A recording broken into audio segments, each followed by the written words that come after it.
Dobar dan svima. Ja sam Ana Šimić, predsjednica Društva hrvatskih likovnih umjetnika u Federaciji Bosne i Hercegovine, profesor likovne umjetnosti i magistar grafike. Današnja tema o kojoj ćemo govoriti je angažiranost kroz grafički izričaj. Prije svega napravit ćemo prvo kratak uvod u grafiku, a nakon toga ćemo nešto više govoriti o samom angažmanu umjetnika. Grafika je znači jedna jako specifična vrsta umjetnosti u kojoj moramo napomenuti da je njezina glavna osobina linija ili crta. I preko te linije ili crte grafika je na taj način povezana sa svim ostalim granama umjetnosti. Čak je neki nazivaju i majkom sve umjetnosti. Svoje ime je dobila prema grčkoj riječi grafein, što znači pisati, otiskivati, urezivati. Imamo više vrsta grafike, a danas ćemo se većinom bazirati na dvije vrste. Na visoki tisak i na duboki tisak. Također uz to imamo još i plošni tisak, kombinirani tisak i propusni tisak. Visoki tisak je vrsta grafike gdje je tiskovna površina izdignuta, a kada je otiskujemo, ispupčeni dio grafike će nam ostati u boji koju smo prethodno nanijeli na matricu ili klišej, dok će nam bijele linije ostati udubljene. Duboki tisak je pak nešto potpuno drugačije i za duboki tisak je karakteristično da se on kemijski obrađuje. Još neke vrste od visokog tiska su također i drvorez, a ne smijemo zaboraviti ni monotipiju kao jednu vrstu, ajmo reći, grafičkog izričaja, mada se on ne smatra pravom grafikom, pošto za pravu grafiku ona mora biti multi-original, znači mora se moći otisnuti u više tiraža, dok monotipija se može ponoviti samo jednom i zbog toga nju ne smatramo pravom grafikom. Obično, dosta često zapravo studenti pri završetku faksa nađu se pred jednim izborom kada se pitaju kako brendirati sebe i kako uraditi nešto sa tom svojom umjetnošću, kako je izbaciti na tržište, što bi rekli. Najčešći problem je što u obrazovnim ustanovama ne dobijemo odgovarajuće informacije koje nam trebaju kako bismo uspješno ostvarili angažman. Najčešći potez na koji se mladi umjetnici odlučuju jeste učlanjenje u neka od umjetničkih društava diljem Bosne i Hercegovine ili pak prijave na razne online natječaje i razne konkurse koji se mogu naći na svim stranicama. Zatim, jedan od drugih problema je kada ste samostalan umjetnik i želite imati izložbu, konkretno vezanu evo sad za grafiku. Vi se nalazite u jednoj nezgodnoj situaciji zato jer sami snosite sve troškove svoje izložbe. Znači, malo koja galerija, osim ukoliko to niste osvojili na nekom konkursu ili natječaju, će vam ponuditi da vam se plati i katalog, i domjenak, i predgovor, i sve ostalo što je potrebno da se jedna izložba, ajmo reći, kompletira. Znači, potrebno je prvo uložiti u sebe na neki način kako bi se vi brendirali, odnosno formirali kao umjetnik, te nakon toga je potrebno aplicirati se na razne natječaje i što više pratiti po društvenim mrežama kada ko gdje objavljuje i prijavljivati se bez obzira na to što svi natječaji možda nisu u Bosni i Hercegovini, zato jer postoji ATA Carnet, to jeste službeni dokument s kojima vi možete svoje radove bez problema provoziti preko svih granica u Europskoj uniji. Konkretno, moje putovanje, odnosno moj angažman u grafici je počeo tako što sam se prijavila isto tako na jedan konkurs na kojem sam čak osvojila glavnu nagradu Nikola Vučković, te nakon toga sam se prijavila na još jedan konkurs gdje sam isto osvojila otvaranje manifestacije Jesen grafike u Banja Luci 2017. godine. Nakon toga sam se priključila u Društvo hrvatskih likovnih umjetnika u Federaciji Bosne i Hercegovine koje sada i vodim. Ono što želim reći da je grafika posebna po tome što vi, koliko god vi htjeli i željeli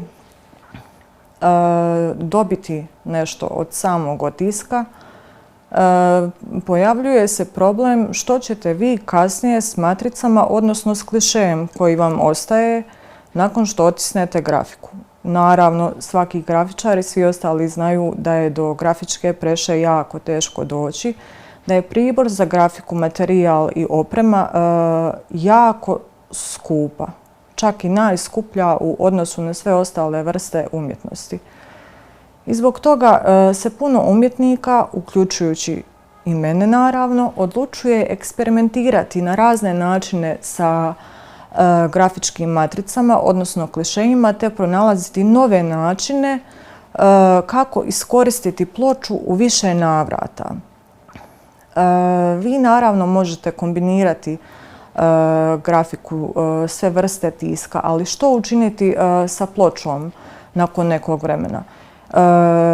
Pošto ploče naravno krenu propadati ako se pravilno ne zaštite i sve, a nažalost mi nemamo pribor da zaštitimo svoje ploče.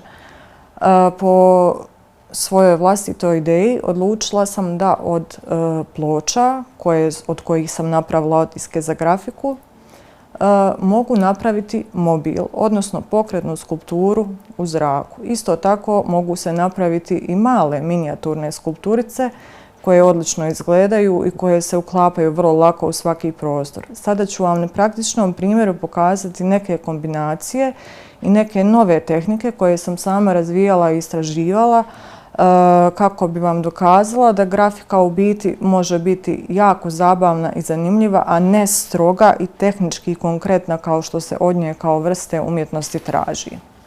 Ovdje pred sobom imam jedan svoj katalog sa izložbe i želim vam pokazati prvi rad. Ovaj prvi rad koji se naziva Informel s pijeskom je klasičan primjer dubokog tiska u koji smo dodali nešto. Znači ovdje smo u grafičku boju koja je pomiješana sa uljem dodali sitne čestice pijeska kako bismo u biti od jednog grafičkog otiska čak i dobili grafički reljef. Nešto što je malo nepojmljivo, ali dakle može se dobiti i jako lijepo izgleda. I može se naravno ponoviti u više tiraža, što znači da je ovo prava grafika, što znači da je ovo multi-original. Idući primjer koji ću vam pokazati je primjer visokog tiska, odnosno linoreza. Znači ovdje imamo klasičan primjer linoreza. Crno-bijeli otisak koji se radio na linoleumu formata 100x70, izrezao se grafičkim nožićima, na njemu se ne valjala boja te se on otisnuo. Linorez je jedna od najzahvalnijih tehnika pošto se može raditi kući i bez pomoći preše čak može se ručno otisnuti, znači sa običnom žlicom.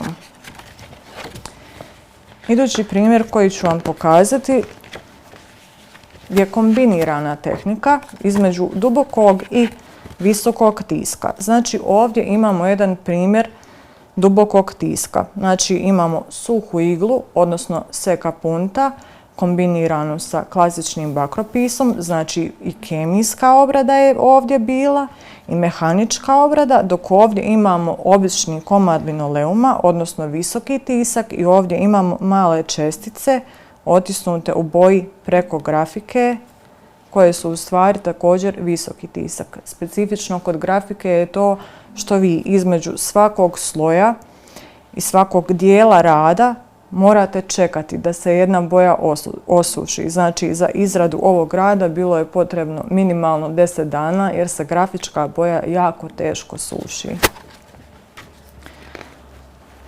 Idući primjer je nagrađeni rad koji ulazi u područje eksperimentalne grafike. Ovdje na ovom radu možemo primijetiti nešto jako neobično za grafiku. Znači imamo intervenciju koncem, što je jako, jako rijetko da se radi, zato jer u grafici, pošto je papir jako bitan faktor, papir bi se trebalo čuvati i ne bi ga trebalo ničim narušavati. No, međutim, umjetnička sloboda u grafici dozvoljava 10% intervencije, da se rad još uvijek smatra grafikom i zbog toga ovaj rad možemo nazvati pravom grafikom i multi-originalom jer se može ponoviti još više puta. Isto tako želim napomenuti da naše obrazovne ustanove, škole kao i akademija, kao i naše društvo, jako često izlaze u susret svima onima koji žele raditi grafiku, pošto im posjedujemo grafičke preše. Znači, ukoliko želite, uvijek ste u mogućnosti i uvijek ima načina. Pogotovo ako to volite, naćite način da se bavite time. I sama sam kao student bila jako izgubljena kada sam izašla tek s akademije i nisam znala što ću, kako ću, ali uz puno volje i puno truda sve se može postići i nadam se da ćete i vi tako. Nadam se da sam vam lijepo objasnila ponešto o grafici. Hvala vam na pažnji i lijep pozdrav!